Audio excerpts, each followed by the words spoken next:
예, 함께 읽겠습니다. 하나님의 말씀이 점점 왕성하여 예루살렘에 있는 제자의 수가 더 심히 많아지고 허다한 제사장의 무리도 이 도에 복종하니라. 아멘.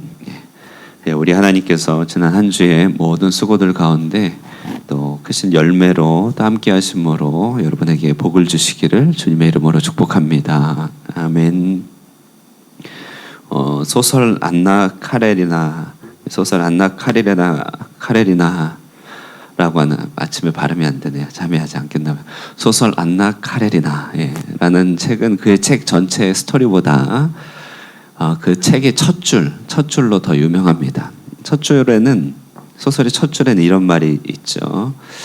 불행한 집은 저마다의 이유로 불행하지만, 그래서 불행한 집은 저마다의 이유로 불행하지만 행복한 집은 다 같은 이유로 행복하다. 이런 말이 있습니다. 그래서 이 말이 너무나 공식 같아 갖고 안나 카레리나의 법칙이다 이렇게까지 회자되곤 합니다. 내용의 큰 줄기는 화려한 외도를 꿈꾼 안나 카레리나가 아주 불행과 파멸로 인생이 맞춰지게 되죠. 그러나 반면에 그의 언니 키티 아주 불행한 듯 시작하지만 외도한 남편으로 인하여 참 불행한 듯이 깨질 듯이 시작하지만 행복을 지켜낸 가정으로 살아남게 됩니다. 그래서 결과적으로 소설은 등장인물의 각각의 사람들이, 가정들이 다 저마다의 이유로 불행으로 나락으로 떨어져 가는 가운데서 이 행복한 가정은 그 행복한 원리와 또 행복한 내용들을 지켜냄으로써 그냥 행복한 가정이 되었다라고 하는, 어찌 보면 참 단순한 이야기라고 할 수 있습니다. 자, 행복한 가정, 행복한 이유가 있다. 그렇다면 우리 모임 행복한 교회, 또 되는 교회, 하나님 나라는 또 저마다의 이유가 아니라 딱 이렇게 행복한 이유, 한 가지 이유로 행복하지 않겠습니까? 오늘 본문을 보면요, 오늘 본문은 이제 이스라엘 교회, 예루살렘 교회에 제자가 더 많아지는 그런 좋은 일로 본문이 시작되고 있습니다. 자, 제자가 더 많아지고 모이는 사람이 많아졌다는 것, 그 나쁜 일은 아니잖아요. 자, 그런데 사람들이 많이 모이니까, 많으면 많으니까 뭐가 생깁니까? 문제도 더 많이 발생하다라는 것이죠. 사람이 많으면 당연히 문제도 많이 발생합니다.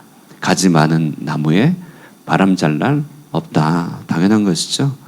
우리 교회도 새로운 장소로 이동하는데 새로운 문제들이 생겨나겠죠. 새로운 장소, 새로운 문제 분명히 있을 것입니다.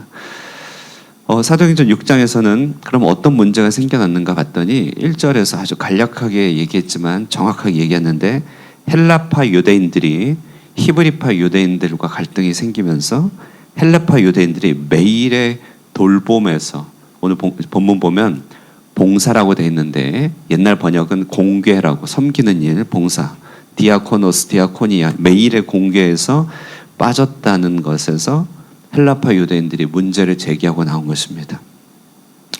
자, 이 교회 안에 일어난 이 문제는 어느 교회나 있는 것인데, 일단은 두 집단의 문화적 차이가 있습니다. 헬라어를 쓰는 이런 신자들과 히브리 지역에서 여기 아람어를 쓰는데요, 히브리 문명과 배경 속에서 아람어를 썼던 이 사람들이 소통이 잘 안 되는 것이죠. 그 다음에 아와 어가 서로 틀려요. 아라고 얘기했는데 어로 알아듣는 경우가 너무나 많은 것입니다. 대화가 잘 안 통하는 것이죠. 그러니까 이런 일들이 성령이 충만한 교회였다 할지라도 있었다는 것입니다. 문화적 차이가 생겨났습니다.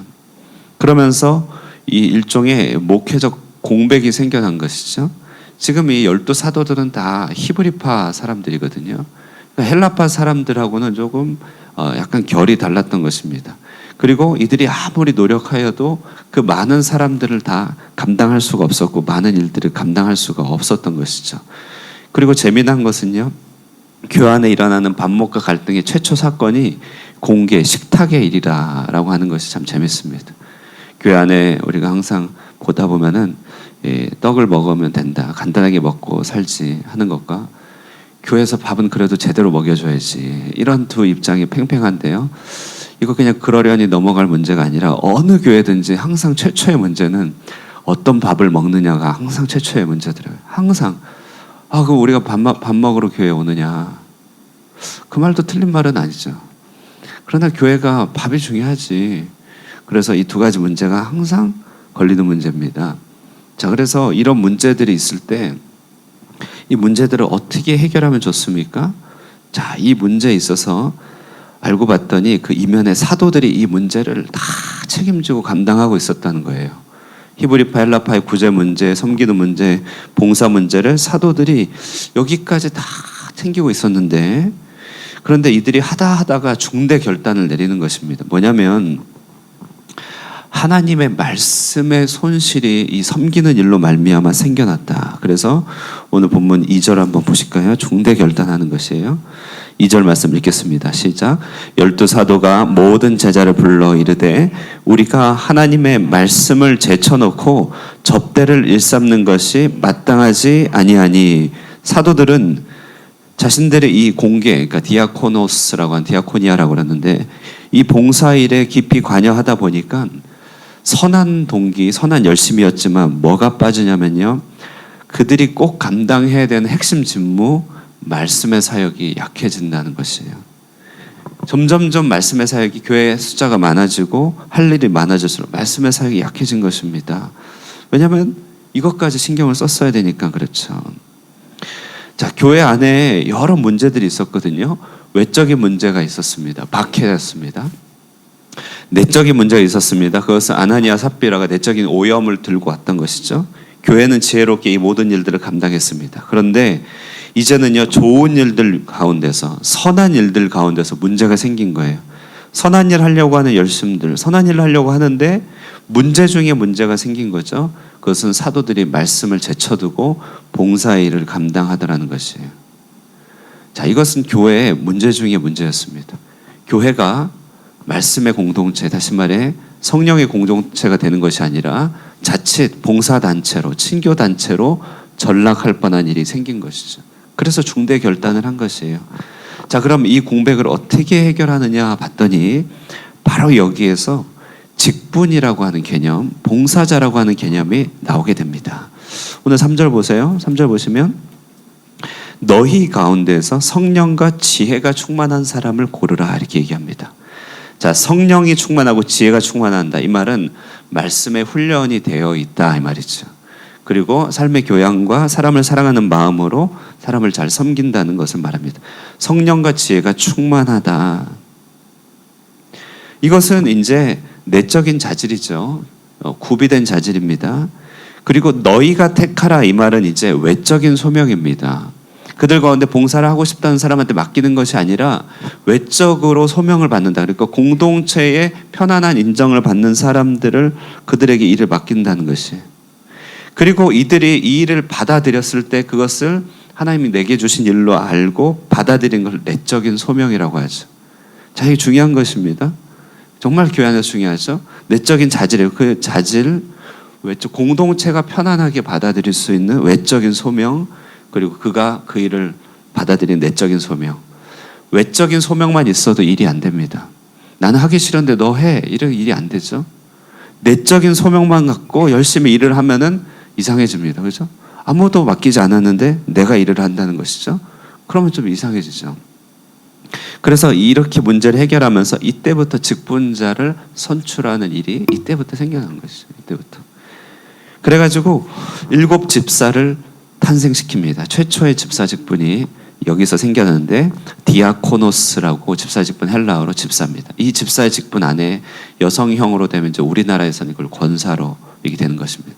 그리고 이 집사의 직분 안에 이것을 조금 더 심화시키면 이것이 엘더, 장로로, 비숍, 감독으로 나가게 되는 것이죠. 어떤 좌우지간 사도라고 하는 주께로부터 직접 받은 직분이 이제 사람들 회중 가운데 뽑혀놓은 그런 직분으로 이제 위임되게 되는 일이 벌어지게 된 것이죠.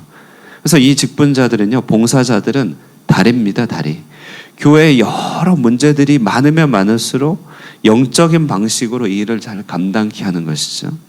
그리고 이 직분은 위임을 받았다는 것이에요. 예수님이 사도들에게 자신의 직무를 위임하고 사도들이 오늘 본문 맨 마지막에 보면 마지막 2번째 보면요, 사도들이 안수하였다 이렇게 돼 있죠. 안수. 6절에 보면 그들 앞에 세우니 사도들이 기도하고 안수했다. 그러니까 사도들이 자신의 직무를 이렇게 위임한 것입니다. 그 결과로 어떻게 됐느냐? 말씀이 지켜졌다. 7절 보세요.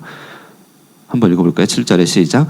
하나님의 말씀이 점점 왕성하여 예루살렘에 있는 제자의 수가 더 심히 많아지고 허다한 제사장의 무리도 이도에 복종하더라. 저 제사장은요, 가장 회심하기 힘든 집단입니다. 왜냐하면 이전 유대교에서 가장 그 종교의 중심을 차지하고 있던 사람이기 때문에 회심할 수 없는 사람들이거든요. 그러나 이제 이 일로 말미암아 말씀이 지켜진 것이, 그리고 봉사는 봉사대로 선 것입니다. 그러다 보니 제사장의 무리도 돌이키게 됐다는 것이에요. 자, 우리는 이 본문에서 이 교회가 어떻게 운영되고 행복한 교회가 어떻게 되는지 아주 중요한 원리를 발견합니다. 일단은 하나님 나라에서 이제 조화와 동력과 균형을 보게 되죠. 선한 일도 살고 말씀도 사는 방식으로 우리 모두가 조화를 이루게 된다는 것이에요. 이 일은 출애굽기에서 모세가 1000부장, 100부장, 10부장을 세웠던 원리와 똑같습니다. 모세가 그 혼자 중단 사람을 이끌고 갈 때 그 이드로가 얘기하죠. 10부장, 100부장, 1000부장 세워서 너의 일을 떼어 맡기라. 여기서 맡기라는 것은 계명이라든지 율법의 한 중심을 맡긴다기보다는요, 그 모든 봉사의 직무를 맡긴 것입니다. 그렇게 함으로써 교회 이 이스라엘 출애굽 공동체가 군사로 조직되고 정비되어서 말씀이 서게 되는 일이 발생한 것이죠. 말씀의 사역과 섬김의 사역은 교회 안에 이렇게 동력이 되어야 되고 조화를 이루어야 됩니다. 우리가 목회자가 성도를 동역자로 부를 때, 성도가 목회자를 같은 제사장으로 부를 때 말하는 게 뭐냐면 바로 이런 것이죠.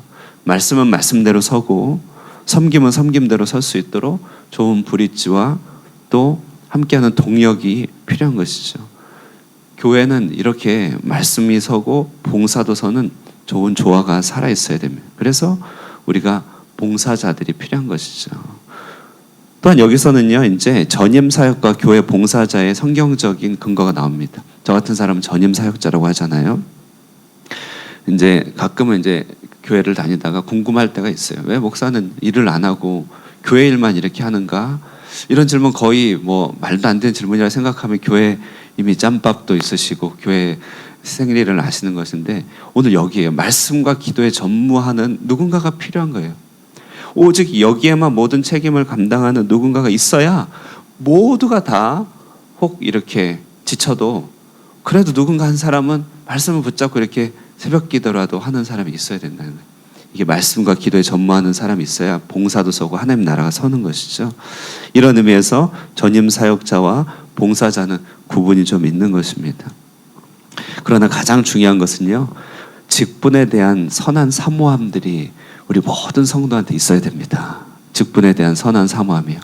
오늘날은 권위주의에 대한 반대들, 정치에 대한 혐오들이 있기 때문에 교회 안에서조차도 직분에 대한 일종의 반감과 혐오가 있을 수 있습니다. 그렇죠? 그 다음에 현실의 교회에서는 직분과 봉사자들이 보여주는 가끔은 실수나 안타까운 모습이 있기 때문에 우리 가운데 나도 모르게 직분에 대한 이렇게 강등, 별로 안 좋게 생각하는 게 있는데요. 디모데전서 3장 1절에 이런 말씀이 있습니다. mit보다 이 말이여, 사람이 감독의 직분을 얻으려 함은 선한 일을 사모하는 것이라. 여기 감독이라고 하는 것은 오늘 집사에서 더 심화된 직분을 말하는데요. 자, 잘 들어보세요. 직분을 얻으려 함은 선한 일을 사모하는 그것이라. 사람이 선한 일을 사모하는 것과 직분을 얻는 것이 분리되어 있지 않다는 것이, 그렇게 돼서는 안 된다는 것을 말합니다. 선한 일, 좋은 일, 착한 일을 하고 싶지만 나는 직분은 고사하겠습니다. 이런 일은 좀 말이 안 된다는 것이죠. 가장 선한 일은 선한 직분을 사모하는 것이에요. 우리가 남자로서 여자로서 서로를 사랑할 때 보세요. 가장 사랑하는 방법이 뭡니까? 첫 번째, 관심을 보이는 것이죠. 쳐다봐주고 관심을 보여주는 거 사랑하는 방법입니다. 둘러봐주고 살펴줍니다. 두 번째, 말을 해주는 거, 좋은 말로 격려해주고 사랑의 말로 해주고 합니다. 함께하는 시간을 보내줍니다. 사랑하는 방법이죠. 세 번째 어떻게 합니까? 많은 선물과 또 많은 많은 이제 사랑과 선물로 그 삶을 채워주는 것, 사랑이라고 할 수 있죠. 그런데 가장 사랑하는 방법 뭡니까? 그들이 서로 배우자가 되어주는 거죠. 그렇죠? 실컷 사랑해놓고 배우자가 안 되겠다. 이런 것은 사랑의 완성에 있어서 좀 안타까운 일이죠. 마찬가지입니다. 우리가 누군가를 사랑한다는 것은 참 이런 식으로 누군가 존재가 되는 것을 말합니다. 배우자가 된다는 것은 사랑한다는 것의 인격형 명사예요. 난 당신의 배우자입니다. 난 당신을 사랑합니다. 인격형 명사죠. 우리 교회 안에서 예배하고 섬기고 교제하고 봉사하고 전도하고 사랑하고 이 모든 것을 명사형으로 바꿀까요? 다른 인격형 명사형은 직분자가 된다는 것을 말합니다. 직분자가 된다는 것은. 그래서 오늘 본문이 그렇게 교회를 세우기 위하여 하나님께서 직분을 세우는 그런 창설을 보여주고 있다는 것입니다. 우리 하늘꿈 교회가 새로운 지역으로 갑니다. 새로운 문제들이 생겨날 것입니다. 이 새로운 문제들 가운데 어떤 경우는 전임 사역자인 목회자가 감당해야 될 것이, 그러나 또 어떤 많은 경우는 이런 식으로 봉사의 일을 감당하는 성령과 지혜가 충만한 하나님께서 택하신 종들이 해야 될 일들이죠. 우리 가운데 그래서 이런 종들이 많아지길 사모합니다. 여러분, 이런 종들이 우리 교회 안에 충만하기를 기도하시기 바랍니다. 그리고 여러분, 기도하신 여러분이 그런 주님의 종이 되길 바랍니다. 그렇게 될 때 교회가 왕성해지고 말씀이 왕성해지고 우리 가운데 하나님 나라가 굳게 설 줄로 믿습니다. 기도하겠습니다. 사랑과 은혜의 하나님 아버지, 감사합니다. 오늘날 우리에게 이 땅에 교회를 세워주시고 주님의 사역을 맡겨주시며 하나님 나라를 이루게 하여 주시니 감사합니다. 하나님, 새로운 시대는 새로운 문제들이 생겨나고 또 새로운 환경은 또 우리로 하여금 새로운 도전이 되게 됩니다. 하나님, 이 모든 일에 주를 믿는 백성들 한 마음이 되어 동력하여서 이 일들을 잘 감당케 하여 주시옵소서. 우리로 하여금 말씀과 성령 안에서 잘 구비되게 하여 주시고 성령과 지혜가 충만한 자가 되어 하나님의 일을 잘 감당하는 여호와의 종이 되게 하여 주시옵소서. 주님으로부터 부름받고 회족으로부터 인정받아 귀하게 쓰임받는 종들이 우리 가운데 많아지게 하여 주시고, 그리하여 이 하늘꿈 교회가 이 호치민 땅에서 이와 같이 아름다운 직분자가 되어서 하나님이 호치민으로부터 인정받고 또한 주님의 부르심을 받아서 이 땅을 하나님 나라로 변화시켜가는 일에 귀하게 쓰임받는 교회가 되도록 역사하여 주시옵소서. 그리하여 우리 안에 말씀이 늘 흥왕하게 하여 주시고 말씀이 권세를 있게 하여 주시며 주님의 나라가 우리 가운데 능력으로 임하도록 우리를 붙들어 주시고 역사하여 주시기를 바라옵고 살아계신 예수님의 이름으로 기도드리옵나이다. 아멘. 예, 이 시간 우리 교회를 생각하시면서 또 오늘 성경의 말씀 그대로 하늘꿈 교회가 나타나게 하여 달라고 기도하시고 또 여러분의 기도 제목들 내일 주일을 위하여 기도하시고 예배당 이전의 모든 순적한 절차를 위해서 기도해 주시고 수험생 위하여 기도하시고 우리 기도하고 또 돌아가도록 하겠습니다. 기도하겠습니다.